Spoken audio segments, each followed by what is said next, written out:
One of my favorite ways to decorate in the wintertime is actually to get these cute little fairy lights and kind of place them all over. I actually love to place them in my china cabinet, which is actually behind me, and I'll show you in a minute. And I love them because, one, they don't require any external power. So especially like areas where I'm really like hurting for an outlet, these kind of like replace that. So what you do is they have this clear tab, you're just gonna pull it, and you don't wanna pull it out. They do have a little screwdriver that comes with it, so you actually can unscrew it and kind of pull it out.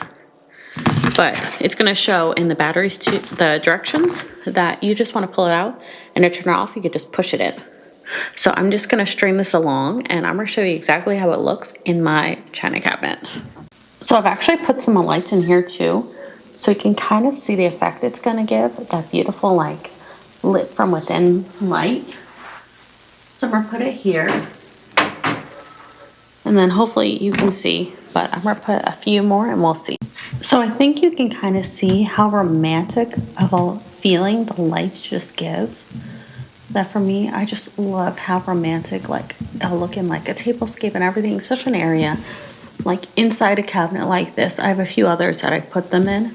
So if you're looking for a way to like jazz up a space and really just make it so romantic with being so easy, this is what you want.